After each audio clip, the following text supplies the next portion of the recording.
sounding before it's super fun.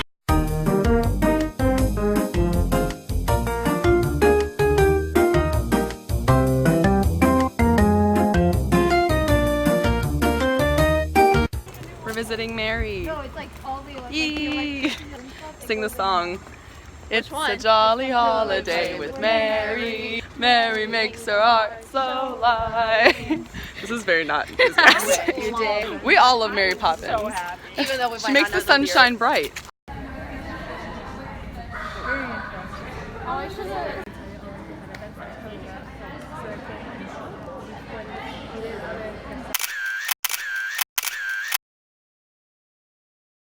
Light. Emily, please do that again. Please do that again. Do it again. Please. How'd you feel about meeting Mary and Bert?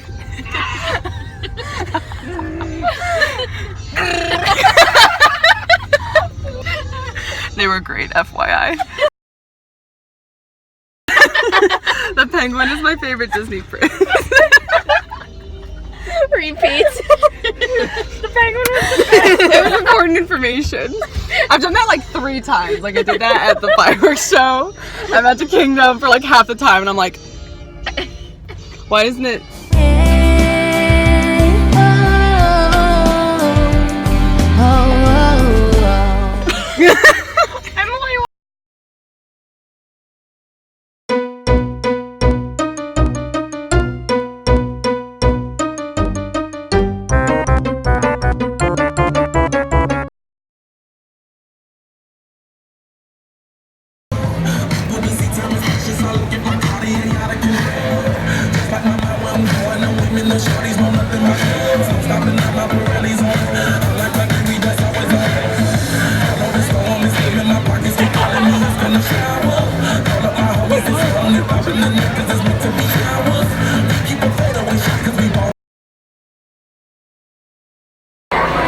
Another unachievable standard for women.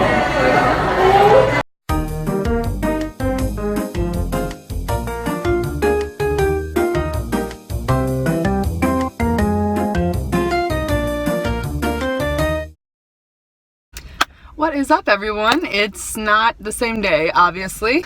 I'm about to head into Epcot today, and this is actually my first time in Epcot on the program, so that's pretty exciting. I don't know about you guys. So clearly it has been a few days, like I just said, and a lot has happened in those few days. That's why I haven't really been documenting very much. There's not much that I can document because I have been training. That is right. Yesterday I started my first day of on-the-job training at Big Thunder Mountain. Yep, so my attraction is Big Thunder Mountain in Frontierland in the Magic Kingdom, and I'm very excited about it. I am learning a lot all at once. It is quite overwhelming, but there's a lot that goes into attractions. You wouldn't really think so just from standing in front of the scenes, but behind the scenes there is a lot happening on many attractions, especially Splash Mountain. I would say that Splash Mountain is very thorough. But yes, I will be working on Big Thunder Mountain. I will be a Thundercat. Oh, there are people behind me. Hello, how are you doing? This is awkward. Have fun, guys. Yep, okay, they're gone. But yeah, so it was really cool. I'm not sure how much I can really say about training, mainly because A, I just don't know if I'm allowed to talk about it, and B, I don't really want to spoil the surprise for people, but basically I had 2 days of facilitating training. The first day was Welcome to Ops, which is basically an outline of how to stay safe in the workplace. Shout out to Andy, my boy Andy, Bicep Andy. There was like a 63 slide presentation that lasted like an hour on basically how to hold your elbows. And I felt so bad because I had to keep from laughing because it kept clicking how weird it was that we were learning this. And I get the point. It's to alleviate stress on your body when you're working like at least 8-hour days and all that jazz. I get that they're trying to help, but 63 slides? That was basically Welcome to Ops. And the second day was a lot more fun and interesting in my opinion. The second day was Once Upon a Time Starts ... Now. And that was basically Magic Kingdom tour training day. So we just got like a massive tour of Magic Kingdom, so we kind of got familiar with all of the lands, just very general outline of each land in Magic Kingdom and what they have to offer. And then after that, they sort of narrowed it down and they started calling each person into the lands that we would be working in. So my group had a lot of people that were going to work in Tomorrowland.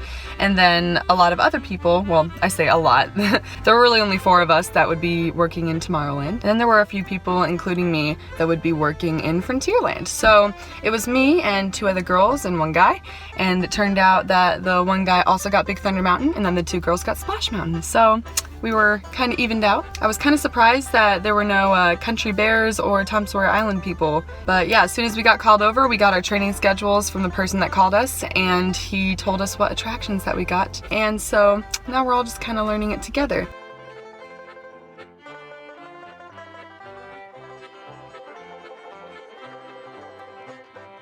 So then the 3rd day, which was yesterday for me, was my first day of on-the-job training, which was terrifying to read that I would be starting that so quickly. There's a family that's standing in the window and I don't really want to show their child, so I just moved the camera a little bit.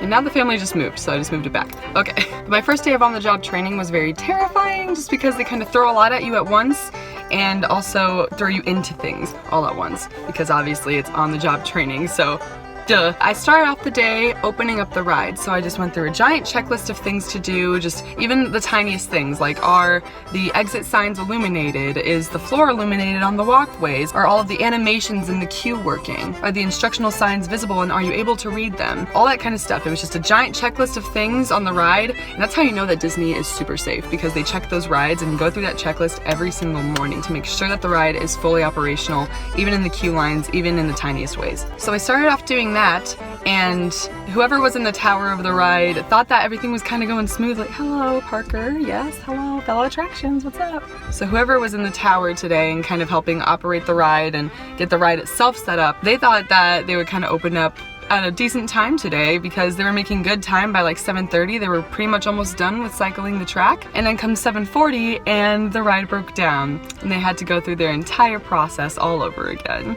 Rest in peace. So that's how I started my first day of on-the-job training, with a ride that was almost an hour and a half late opening after the park had opened. Yay. It was kind of interesting to watch though. It was a good learning experience just to kind of get a grasp, I guess, of the things that they might have to deal with in the mornings, and if the ride does break down, what do you do? It was actually funny too, because during this sort of MK training day / Frontierland training day, we were actually like in the queue line for Big Thunder Mountain at one point, and they had to do an evac on the ride, which meant that the ride was broken, something was wrong with it, and they had to get everybody out of the building and off the ride. Apparently that doesn't happen too often with Big Thunder Mountain, but it was kind of nice to see what that's like as well. It was a little bit stressful though, because that was also my first day wearing the full costume with my name tag and everything, so luckily they give you a little ribbon that says "Earning My Ears," so people should know that you're training, and a surprising amount of people do notice those ribbons. I mean, I never really noticed the ribbons, so that's kind of astounding to me. But people do notice, others might not. So people kind of expect you to know the answers to things even when you don't quite yet, so that was a little bit scary to have guests kind of come up and ask me questions that I don't necessarily know the answer to, but we gave it our best shot, and I think we did pretty well for the most part. Yay. Like I said, they just throw you into things. They toss you to the piranhas sometimes. But continuing on to my first day of on-the-job training, like I said, I started my day with a broken ride and an opening checklist. And since we opened up so late that day, that's obviously unexpected, so my sort of itinerary for that day sort of was a little bit jumbled, but it was mostly just learning a lot of things having to do with the safety of the ride, and maybe a little bit about how it works, a little bit of trivia on the ride, and then I had a break, I had lunch, and after that is when I got tossed into the piranhas. I started at the standby entrance with my trainer, and there I handed out a lot of DAS cards. Are they DAS? I'm still learning, I'm still earning my ears, but I think they're called DAS cards. Handed out some of those, scanned some of those. Not a whole lot of people were at the standby entrance, so it was kind of nice to have a slow trickle of people coming in on my first real part of the job. And that was actually because since the ride broke down that morning, it wasn't really operating at full capacity. The lowest time for the wait time I saw yesterday was 95 minutes, and it was usually at about 140 minutes yesterday. So a lot of people were seeing that time and going, I don't want to wait that long, I'm gonna go get a fast pass. So the fast pass line was pretty crazy, but the standby entrance wasn't too bad. But then unfortunately, I had to go on over to the fast pass entrance. I already kind of don't like the fast pass entrance. There's a lot of people coming at you at once. You have to keep an eye on the screen and kind of see if people are actually scanning in and the little Mickey circles turning green. And then at the same time you have a bunch of guests almost bombarding you with questions. Luckily, there were a lot of people around me. My trainer was there. There were a couple people at the standby entrance, and the people that are supposed to be working the shift that I just kind of took over for them were also standing by. So I got some help if I didn't really know the guest questions, but I'm not gonna lie, there were actually a couple of guest questions that I just had to kind of nod along and be like, yeah. I'm sure I'll learn. It's no big deal. It's a process. And then after that, I spent a very, very brief amount of time at the wheelchair assistance line. I only got to help assist one person because it was pretty close to my end time for the day. So my trainer took me into the office area, and I took my last 15-minute break literally before clocking out. And after that, it was pretty much time to go home. I was done for the day. Like I said, it was a little bit overwhelming. I think that's probably the case for most of the roles that you see at Disney World. You're probably gonna get fed a lot of things all at once, but over time, I'm hoping it'll become second nature. We'll see what happens at my assessment. Yeah. But for now, let's go into Epcot.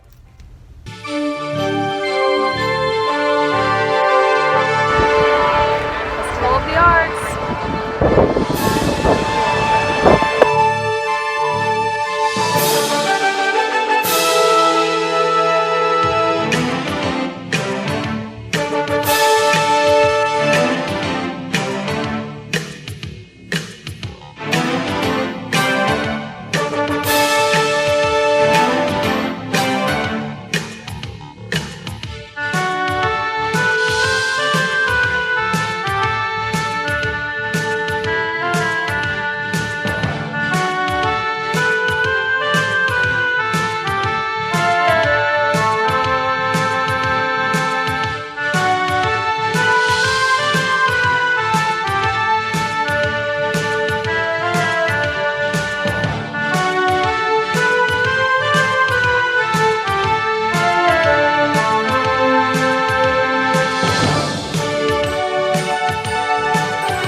So I didn't film much at Epcot besides the pretty scenery and things going on, but I met two Belles today. I know. I'll explain in a second. I met the real life Belle, the Princess Belle, right? The pretty blue dress, the nice little ponytail. And I met her because I wanted her to say happy birthday to my friend in a video. Bonjour, Princess Elizabeth. I hope you're having a wonderful birthday. My good friend Lumiere would love to light all the candles on your birthday cake, and you have to make a wish for each candle as well. I hope all your wishes come true. Au revoir. And she was really nice, very sweet. And then I also met the voice of Belle in the Beauty and the Beast movie, PAIGE O'HARA, today. And I got a picture with her, but unfortunately, I was not allowed to take any video of her. And so that meant I couldn't take a video of her as well, saying happy birthday to my friend. I went up and I asked, I was like, I have a special request. Are you guys able to do videos? And so her, I assume, bodyguard person was like, no, we can't, blah, blah, blah, logistics, blah, blah. So I was like, oh, okay, that's fine. It's my friend's birthday today, so I'll just tell her that you said hi. PAIGE O'HARA immediately just takes a Sharpie and like a little bookmark right here, and she signs it and says, to Elizabeth, happy birthday, PAIGE Belle. And I totally did not expect them to like accommodate me at all in getting anything done for my friends. So that was so cool of her to do. And it's the Festival of the Arts over at Epcot, so she is selling her own artwork. So she has actually like painted and illustrated Belle and the Beast and different stills from the movie, and it's really cool. She's actually very talented. I walked up, I was like, you're so multi-talented, what the heck? But she was super sweet, super sweet, and she gave me a hug immediately instead of like a handshake or anything, and she's like a real life princess basically. That was really cool. So I met two Belles today. What? So now I'm at Magic Kingdom. I'm probably not going to be here very long, but I wanted to try to familiarize myself a little bit more with Frontierland before training continues tomorrow. Just try to find the nearest bathrooms and fast pass kiosks and where to get a churro and stuff like that. So yeah, that's what I'm doing, and I'm hoping it'll be a quick trip because I'm honestly kind of tired from all the waiting today. I'm gonna do that, and then I'm gonna go back to my apartment, and I'll probably just spend the rest of the night just chilling and snacking on food and going to bed early because I have an early morning tomorrow. 5:45. Yeah. I'll see you later. Tale as old as time, true as it can be.